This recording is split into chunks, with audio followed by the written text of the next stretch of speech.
Dear Patriots, before the news starts, please subscribe to our patriotic channel by clicking the subscribe button. Give us a thumbs up to this video. Don't forget to leave your opinion below in the comments section. Share the news on Facebook and Twitter so you friends see it. Thank you. Rachel Maddow just went too far. She's in hot water for sick thing she said about Trump. Rachel Maddow went too far. She's in hot water for sick thing she said about Trump. Rachel Maddow has finally gone too far, even for liberals. This week, in the aftermath of an attack that left 4 Americans dead in Niger, Maddow tried to tie the attacks to Donald Trump's travel ban. The monologue took up the first 25 minutes of her Thursday night show. The host also claimed that the ban had an immediate effect in emboldening ISIS attacks. Seriously? These are two unrelated topics that the host is trying to push together in order to serve her own anti-Trump agenda. She doesn't care that real siders are dead. She only cares about attacking the president. Even the left couldn't contain their confusion. According to Fox News, the leftist Huffington Post published an article called "What the Hell Was This Rachel Maddow Segment?" The article quotes Laura Shea, a professor at the Colby College Department of Government, who said, "Everybody that I know is appalled by this. I would like to think that Maddow's researchers are more responsible." She also said that any expert would denounce the theory. So why did Maddow do it? Because she's not an expert. Describe Maddow in one word and share if you think she's terrible. This is fake news at its absolute worst.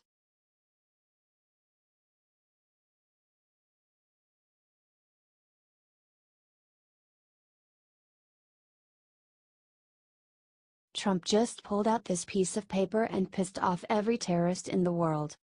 President Donald J. Trump has now beaten ISIS in Raqqa with the help of his incredible military leadership. Here is his statement on the issue. Actually, hold up. Before we get to Trump's statement. Statement by President Donald J. Trump on the defeat of ISIS in Raqqa. I am pleased to announce that the Syrian Democratic Forces, our partners in the fight against ISIS in Syria, have successfully recaptured Raqqa, the terrorist group's self-proclaimed capital city. Together, our forces have liberated the entire city from ISIS control. The defeat of ISIS in Raqqa represents a critical breakthrough in our worldwide campaign to defeat ISIS and its wicked ideology. With the liberation of ISIS's capital and the vast majority of its territory, the end of the ISIS caliphate is in sight.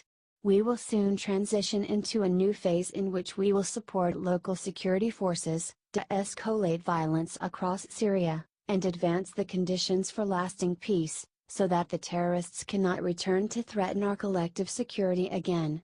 Together, with our allies and partners, we will support diplomatic negotiations that end the violence, allow refugees to return safely home, and yield a political transition that honors the will of the Syrian people. One of my core campaign promises to the American people was to defeat ISIS and to counter the spread of hateful ideology. That is why, in the first days of my administration, I issued orders to give our commanders and troops on the ground the full authorities to achieve this mission. As a result, ISIS strongholds in Mosul and Raqqa have fallen. We have made, alongside our coalition partners, more progress against these evil terrorists in the past several months than in the past several years. I commend all of our coalition partners for the sacrifices they have made in this noble effort. Therefore, as we recognize this military accomplishment, we also pause to honor our servicemen and women and all they have given to protect us and all civilized people from these modern-day barbarians. Today, we reaffirm that ISIS leaders, and anyone who supports them, must and will face justice. Share this if you are glad that Trump is at the helm. He is fighting every day to make this country great again and to save the world from the horror of ISIS.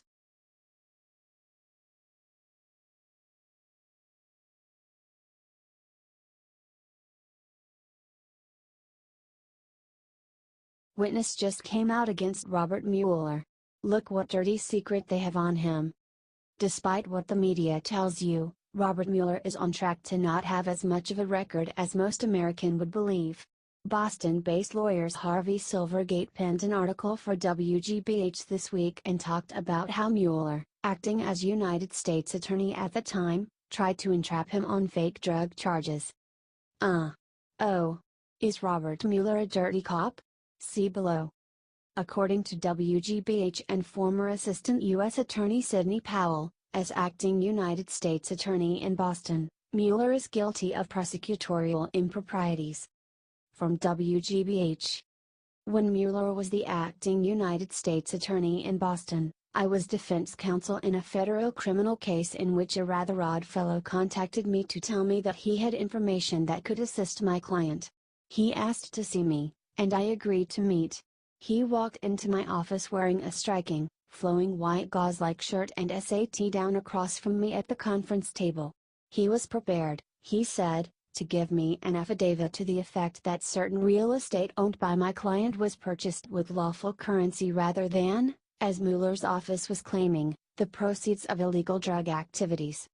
My secretary typed up the affidavit that the witness was going to sign. Just as he picked up the pen, he looked at me and said something like, "You know, all of this is actually false, but your client is an old friend of mine and I want to help him." As I threw the putative witness out of my office, I noticed, under the flowing white shirt, a lump on his back. He was obviously wired and recording every word between us. Powell said that people like Mueller convict people for sport and that they will make sure that whatever needs to be done to get that conviction. We need to stop this Mueller investigation right now. If Mueller is the person that Powell says he is, then this is horrible. It's double horrible when you think that Robert Mueller was the head of the FBI from September 2001 to September 2013 and operate until James Comey took over in 2013. Robert Mueller has his hands all over the Clinton Uranium One scandal that is heating up. Share this if you think that it's time that Mueller investigation to be stopped. Where the hell Jeff Sessions right now?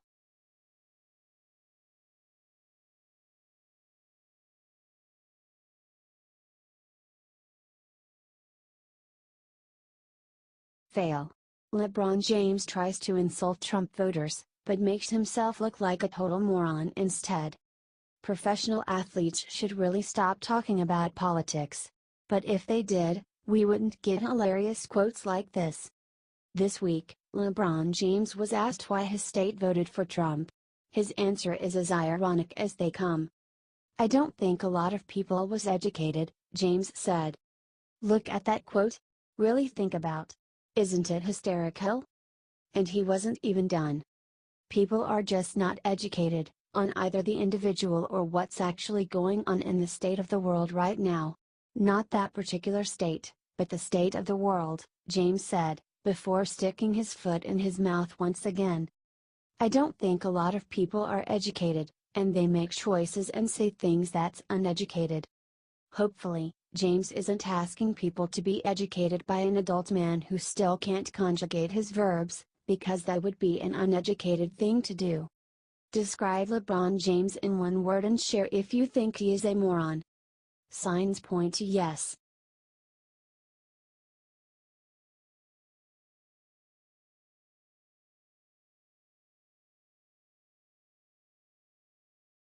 Lou Dobbs just broke and told the world Obama and Hillary's massive secret scandal. Fox News' Lou Dobbs had on the author of Clinton Cash Peter Schweitzer on Friday to talk about the deep state attack on our elected president. There is no clear statement as to why we would give up, for any reason, any price, 20% of our uranium in this country. And that is a question that is left open still unanswered. And secondly, have you ever heard of anyone putting $145 million, at one moment, into the hands of the Clinton Foundation? And the answer is, of course not. These questions, most basic and fundamental, were armed by the very committee made up of the very agencies, departments, and individuals responsible for national security. This is the biggest Obama scandal. I think it may well turn out to be the biggest scandal in American political history. As reported earlier, the Obama administration approved the controversial Uranium One deal with Russia that handed over 20% of our uranium capacity to the Russians. According to Circa News, The bribery was set up like a Hollywood movie. The bribery schemes included delivering thousands of dollars in yellow envelopes, laundering tens of thousands of dollars in briefcases, or wiring thousands of dollars through shell companies through the Seychelles Islands, Latvia, Cyprus and Switzerland, to name a few. Loretta Lynch also blocked the FBI from testifying to Congress. It seems that Lou Dobbs is correct and that this is the biggest U.S. scandal in history. Share this if you think it's time to arrest the Obama administration. What they did was criminal.